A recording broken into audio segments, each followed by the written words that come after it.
नमस्कार, स्वागत है आपका आज की खबर में। आपके साथ मैं हूं चित्रा सिंह और बुलेटिन की शुरुआत करते हैं जहां अलीगढ़ मुस्लिम विश्वविद्यालय से एक दर्दनाक खबर सामने आई है, जहां विश्वविद्यालय के एसएन हॉल में रहने वाली एक छात्रा ने फांसी लगाकर आत्महत्या कर ली। गंभीर हालत में उसे तुरंत जेएन मेडिकल कॉलेज ले जाया गया, जहां इलाज के दौरान उसकी मौत हो गई। इस घटना से कैंपस में सनसनी फैल गई है। घटना की जानकारी मिलते ही एएमयू प्रशासन और थाना सिविल लाइन पुलिस मौके पर पहुंची और छात्रा को तत्काल जेएन मेडिकल कॉलेज ले जाया गया, लेकिन डॉक्टरों ने उसे बचाने की पूरी कोशिश के बावजूद वो जिंदगी की जंग हार गई। पुलिस ने शव को पोस्टमार्टम के लिए भेज दिया है और पूरे मामले की जांच शुरू कर दी है। तो अलीगढ़ से ये बड़ी खबर आपको बता रहे हैं, जहां एएमयू की एक छात्रा ने आत्महत्या कर ली है।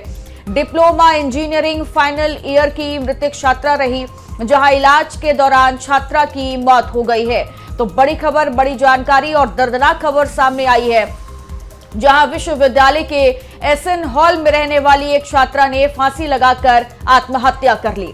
गंभीर हालत में उसे तुरंत जेएन मेडिकल कॉलेज ले जाया गया, जहां इलाज के दौरान उसकी मौत हो गई है और इस घटना से कैंपस में सनसनी फैल गई। घटना की जानकारी मिलते ही एएमयू प्रशासन और थाना सिविल लाइन पुलिस मौके पर पहुंची और छात्रा को तत्काल जेएन मेडिकल कॉलेज ले जाया गया, लेकिन डॉक्टरों ने उसे बचाने की कोशिश पूरी की, बावजूद उसके वे जिंदगी की जंग हार चुकी है। हालांकि अब पुलिस ने शव को पोस्टमार्टम के लिए भेज दिया है और पूरी की पूरी जांच की शुरुआत कर ली गई है और ये पता लगाने की कोशिश की जा रही है कि आखिरकार छात्रा ने फांसी किन कारणों से लगाई है, क्या वजह रही जिसकी वजह से ये बड़ा कदम उठाया गया।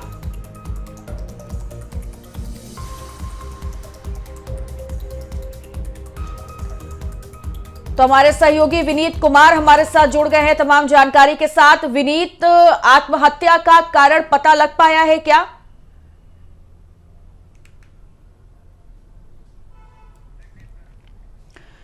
तो विनीत से हमारा संपर्क टूट गया है, दोबारा से उनसे कनेक्ट करने की कोशिश करेंगे, लेकिन ये बड़ी खबर आपको बता रहे हैं, जहां एएमयू प्रशासन और पुलिस जो है फिलहाल अभी सख्ते में तो है ही, लेकिन अब ये पता लगाने की भी और जांच पड़ताल करने की पूरी कोशिश जारी है कि आखिरकार इसके पीछे की वजह क्या रही है, ऐसा क्या हुआ जिसके बाद छात्रा ने फांसी लगा ली और खुद की जिंदगी ही खत्म कर ली है।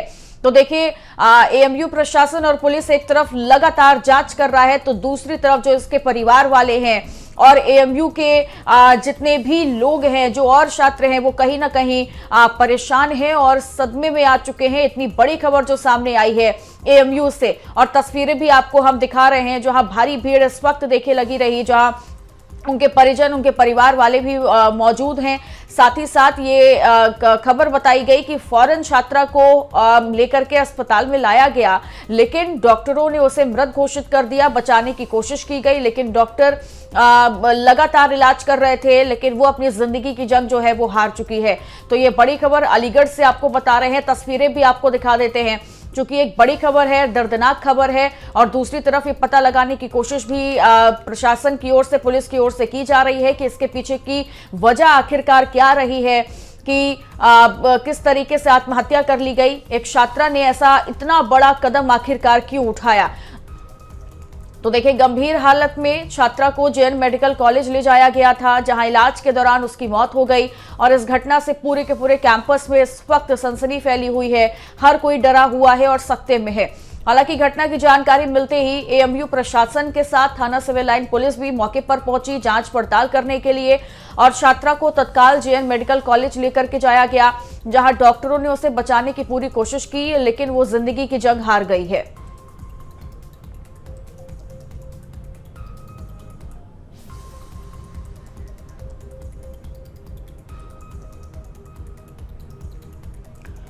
तो बड़ी खबर आ रही है अलीगढ़ से, जहां अलीगढ़ एएमयू की एक छात्रा ने फांसी लगाकर खुद की जिंदगी खत्म कर ली है, आत्महत्या कर ली है। और यहाँ पर देखिए, पुलिस प्रशासन भी लगातार मुस्तैद है और पता लगाने की कोशिश की जा रही है कि आखिरकार छात्रा ने इतना बड़ा कदम क्यों उठाया।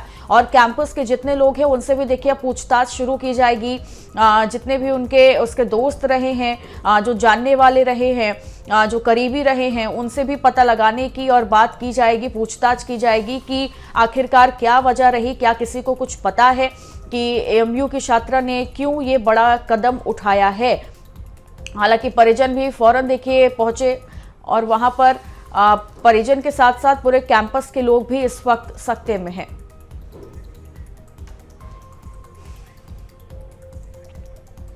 और वहीं आगरा के फतेहाबाद से मानवता को झकझोर देने वाला मामला सामने आया है, जहां आगरा लखनऊ एक्सप्रेसवे पर एक नवजात बच्ची का शव मिला। यह शव एक्सप्रेसवे के 28वें माइलस्टोन के पास झाड़ियों में पड़ा हुआ मिला। जानकारी मिलने पर फतेहाबाद पुलिस मौके पर पहुंची और शव को अपने कब्जे में ले लिया गया। आपको बता दें कि नवजात बच्ची की मौत से इलाके में हड़कंप मचा हुआ है और पुलिस हर एंगल से जांच में जुटी हुई है। और तस्वीरें आपको दिखा देते हैं। उस बच्ची की ये तस्वीर है जहां आगरा लखनऊ एक्सप्रेसवे पर एक नवजात बच्ची का ये शव मिला है और ये शव एक्सप्रेसवे के 28वें माइलस्टोन के पास झाड़ियों में पड़ा हुआ मिला। अब ये बच्ची किसकी है, ये बड़ा सवाल है। इसके परिजन ने इतना बड़ा कदम क्यों उठाया, यहाँ पर झाड़ियों में नवजात बच्ची का शव कैसे पहुंचा, किसने इस नवजात बच्ची के साथ ये हरकत की, ऐसे तमाम सवाल हैं जो अब देखिए शुरू हो चुके हैं। लेकिन फतेहाबाद पुलिस देखिए मौके पर पहुंच चुकी है, शव को कब्जे में भी ले लिया गया है और नवजात बच्ची की मौत से पूरे के पूरे इलाके में इस वक्त जो हड़कंप है वो मचा हुआ है। हालांकि पुलिस भी अब हर एंगल से जांच कर रही है। और ज्यादा जानकारी देने के लिए हमारे सहयोगी विकास यादव हमारे साथ जुड़ गए हैं। विकास, क्या अभी तक पता चल पाया है कि ये बच्ची किसकी है, यहाँ पर इस हालत में कैसे मिली, क्या अपडेट? देखिए पूरा मामला आगरा फतेहाबाद आगरा लखनऊ एक्सप्रेसवे से जुड़ा हुआ है और यहाँ पर ये मानवता को शर्मसार करने वाला ये पूरा मामला सामने आया है। अभी तक ये जानकारी नहीं हो पाई है ये बच्ची किसकी है, लेकिन पुलिस इस पूरे मामले में गहनता से जांच पड़ताल कर रही है। अगर पूरी घटनाक्रम की बात की जाए तो आगरा लखनऊ एक्सप्रेसवे पर 28.21 माइलस्टोन पर ये कपड़े में लपटा हुआ नवजात बच्ची का शव मिला था। उसके बाद पुलिस को सूचना मिली, फतेहाबाद पुलिस मौके पर पहुंची और जांच पड़ताल पुलिस शुरू कर दी है। बच्ची के शव को पोस्टमार्टम के लिए भेज दिया है। वहीं जो आसपास सीसीटीवी कैमरे लगे हुए हैं उससे पुलिस जांच पड़ताल कर रही है कि बच्ची के शव को यहाँ पर कौन फेंके गया है। इसके साथ ही जो आसपास के स्थानीय लोग हैं उनसे भी पुलिस जानकारी करने में जुटी हुई है। लेकिन जिस तरह से घटना सामने आई है उससे पूरे क्षेत्र में हड़कंप की स्थिति है। हर लोग एक दूसरे से चर्चा कर रहे हैं, अलग अलग तरह की चर्चाएं कर रहे हैं और देख रहे हैं कि इस नवजात बच्ची को इधर कौन फेंक कर पहुंच गया, इस बच्ची का क्या गुनाह था जो इसे पहले मौत के घाट उतारा गया, उसके बाद में यहाँ पर फेंका गया। बहरहाल पुलिस इस पूरे मामले की गहनता से जांच पड़ताल जरूर कर रही है, लेकिन आपको बता दें ये कोई पहला मामला नहीं है। इस तरह से नवजात बच्ची का शव यहाँ पर कहीं मिला हो, इस तरह की घटनाएं अमूमन हम देखने को मिलती है।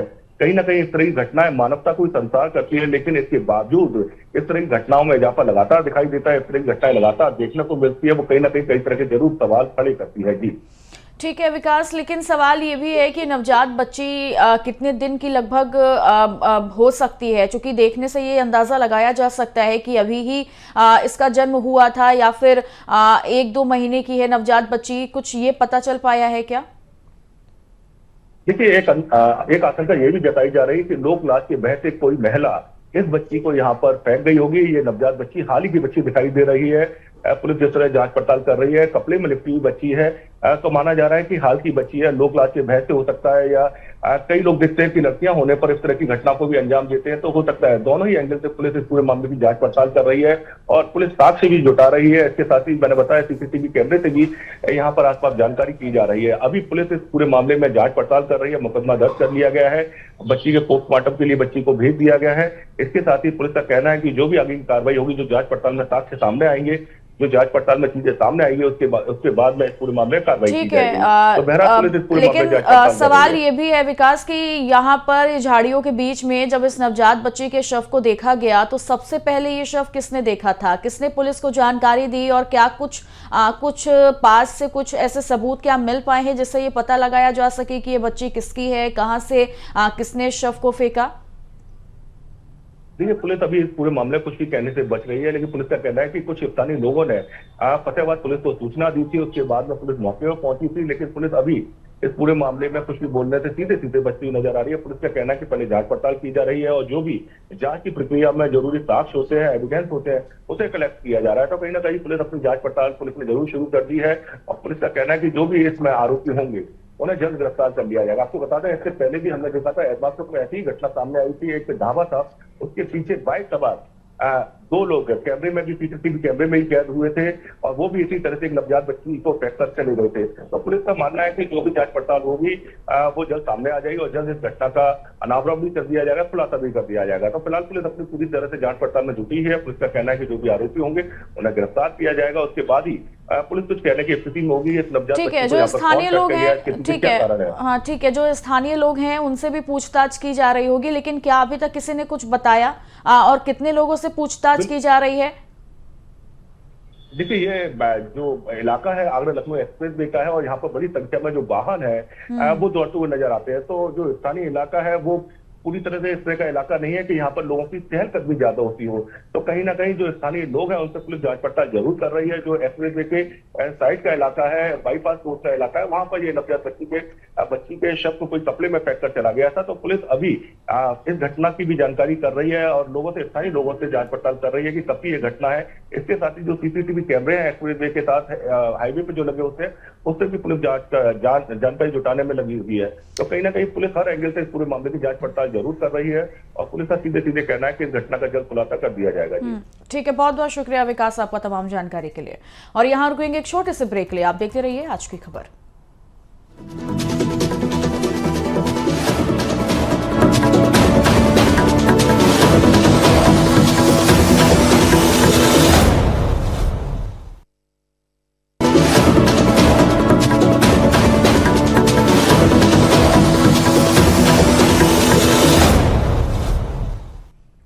ब्रेक के बाद स्वागत है आपका। खबरों में आगे बढ़ेंगे, जहां प्रयागराज में त्रिवेणी संगम में लगे भव्य माघ मेले में देश के कई हिस्सों से लोग कल्पवास और स्नान दान के लिए आ रहे हैं। इस दौरान श्रद्धालुओं की भारी भीड़ देखने को मिल रही है, जहां भीड़ को देखते हुए प्रशासन की तरफ से भी सुरक्षा के पुख्ता इंतजाम किए गए। माघ मेला के आगामी स्नान पर्व को देखते हुए सभी प्रवेश द्वार पर सुरक्षा बलों को तैनात किया गया है। तो तस्वीरें आपको हम दिखा रहे हैं प्रयागराज संगम नगरी से, जहां पर देखिए भक्तों का लगातार जमावड़ा जो है वो बना हुआ है। ऐसे में भव्य माघ मेले में देश के कई हिस्सों से लोग कल्पवास और स्नान दान के लिए लगातार पहुंच रहे हैं और इस दौरान श्रद्धालुओं की भारी भीड़ भी नजर आ रही है। बहुत ही अच्छा लग रहा है, ये अनुभव हमें पहली बार हुआ है। एक बार हम आए थे यहाँ पे काफ़ी पहले, लेकिन यहाँ ऐसा कुछ नहीं था। अब आज की व्यवस्था तो अति उत्तम है। अब इतना अच्छा व्यवस्था हो गई है हमारे देश के माननीय नरेंद्र दामोदर दास मोदी जी द्वारा और हमारे प्रदेश के मुख्यमंत्री श्री योगी आदित्यनाथ जी द्वारा। ये बहुत ही सुगम पर्व है हमारे लिए और बहुत ही अच्छा स्नान हुआ। ये सब मतलब हमारे देश के पीएम और सीएम के द्वारा ही संभव हो सका है। बहुत अच्छा लगा स्नान करके जी, और कोशिश करेंगे कि मकर संक्रांति के भी दिन आए जी। तैयारी व्यवस्था कैसी है यहाँ की? व्यवस्था बहुत अच्छी है और स्नान भी हम लोग अच्छे से कर लिए, साथ में आए थे जी। मैं तो अपनी बहन के साथ में आई थी, वो आ रही थी तो उसने कॉल किया तो मैं उसी के साथ चली आई जी। और इसी खबर पर तमाम जानकारी देने के लिए हमारे सहयोगी राहुल मिश्रा हमारे साथ जुड़ गए हैं। राहुल, लगातार भक्तों का जो जमावड़ा है वो प्रयागराज त्रिवेणी संगम में बना हुआ है, क्या कुछ तैयारियां, व्यवस्थाएं हैं और किस तरीके से जो उत्साह है भक्तों के बीच में वो देखने को मिल रहा है? प्रयागराज में कल से ही जो भीड़ है दूर से आना जाना चालू हो गई है। जो श्रद्धालु है वो बढ़ चढ़ के आ रहे हैं और उसके सबसे बड़ी बात है कि यहाँ की जो शासन और प्रशासन है मुस्तैद है। और सूबे के मुखिया आदित्यनाथ योगी बीते दिन शुक्रवार को वो आए और आकर के हम समीक्षा बैठक किए, अधिकारियों को ये संदेश दिया कि कोई भी जो श्रद्धालु है किसी प्रकार की दिक्कत ना हो। और साधु संतों के बीच में बैठ करके उन्होंने ये चीज कहा कि कोई दिक्कत हो वो शासन प्रशासन को संज्ञान में डाले। और इसे देखते हुए यहाँ पे जो श्रद्धालु जो दूर दूर से आ रहे हैं, आज की बता दें कि आज श्रद्धालुओं का जो जमावड़ा है वो बहुत ही ज्यादा रहेगा, क्योंकि कल जो है ये हिंदू धर्म का सबसे बड़ा पर्व माना जा रहा है। कल जो है तिल का दान करेंगे और गंगा जी में स्नान करेंगे, गंगा यमुना सरस्वती के संगम तट पे जाकर के लेटे हुए हनुमान जी का दर्शन भी करेंगे। इसे देखते हुए यहाँ के एडिशनल सीपी अजयपाल शर्मा, कल हमने बात करने की कोशिश करी उनसे, लेकिन वो व्यस्त है क्योंकि कम्बल का वितरण किए एडिशनल सीपी अजयपाल शर्मा, जो पिछली बार महाकुंभ भी संभाले हुए थे। अब की बार उन्होंने यहाँ पर जो साधु संत हैं उन्होंने पहली बार ऐसा कोई एडिशनल देखा गया कि पहली बार कम्बल का वितरण किए वो, और यहाँ के जिलाधिकारी प्रयागराज वो बीती रात को ही यहाँ पे पूरी छावनी बनाए थे। और उसके बाद यहाँ पे कभी ये नहीं देखा जाता था कि एटीएस की टीम की जो व्यवस्था कर दी गई है कि कोई अपनी घटना ना घटे, इसे देखते हुए एटीएस की टीम भी लगा दिया गई है और उन्हें सिविल ड्रेस में मुस्तैद कर दिया गया है कि ये जो पर्व है बहुत बड़ा पर्व बताया जा रहा है कि कई वर्षों बाद ये पर्व आया है। इसे देखते हुए दूर दूर से जो श्रद्धालु हैं और वहां पे यहाँ पे आना जाना लगा रखे हैं और उसके बाद यहाँ पे बड़े बड़े साधु संत जो हैं वो कल के दिन यहाँ पे आ जाएंगे। जी ठीक है, लेकिन ऐसे में ये भी कहा जा रहा है कि 15 जनवरी को भी भारी भीड़ हो सकती है, क्योंकि एकादशी है, तो इस लिहाज से 15 को भी बहुत से लोग जो हैं वो प्रयागराज पहुंच सकते हैं स्नान के लिए।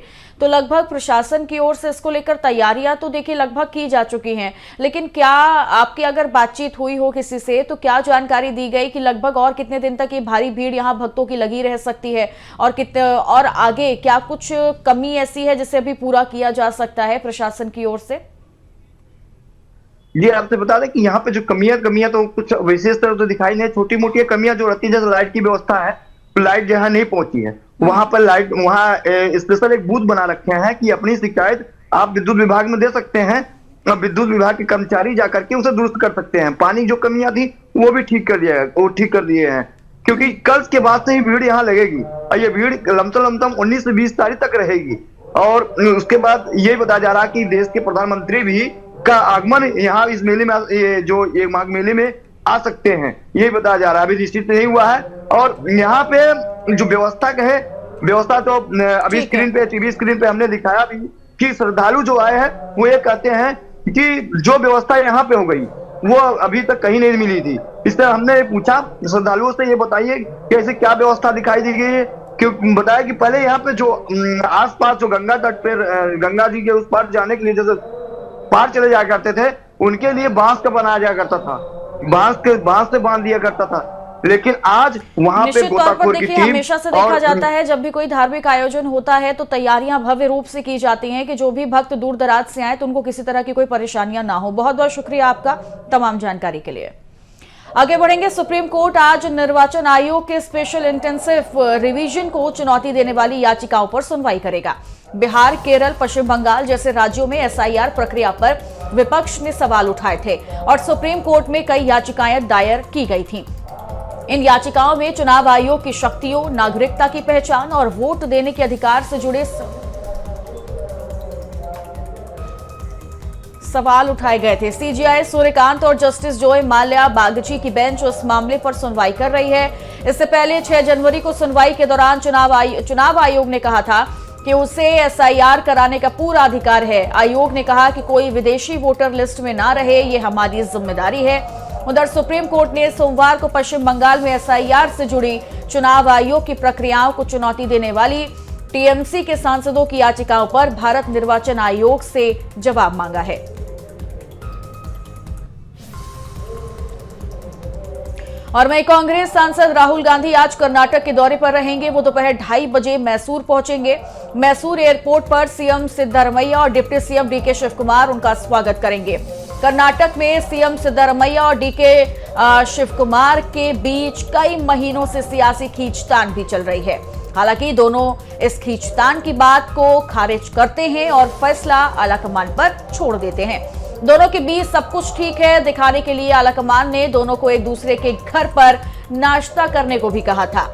कर्नाटक के बाद राहुल गांधी तमिलनाडु के दौरे पर भी रहेंगे। साथ ही नीलगिरी के गुडालूर में saint Thomas English high school की गोल्डन जुबली सेलिब्रेशन में शामिल होंगे। और अब खबर गोरखपुर से है, जहां कला, संस्कृति, मेधा और रोजगार के मंच गोरखपुर महोत्सव के समापन समारोह में सीएम योगी शामिल होंगे। साथ ही समापन समारोह में अलग अलग क्षेत्र में उत्कृष्ट योगदान के लिए मुख्यमंत्री 6 लोगों को गोरखपुर रत्न से सम्मानित भी करेंगे। आपको बता दें कि गोरखपुर महोत्सव का शुभारंभ 11 जनवरी को प्रदेश के पर्यटन मंत्री जयवीर सिंह ने किया था। रामगढ़ ताल के सामने चंपादेवी पार्क में चल रहे महोत्सव के औपचारिक समापन समारोह में आज मुख्यमंत्री योगी का सानिध्य प्राप्त होगा। ये सम्मान खेल, विज्ञान, सामाजिक कार्य, उद्योग व कृषि के क्षेत्र में उत्कृष्ट योगदान देने वाले लोगों को मिलेगा।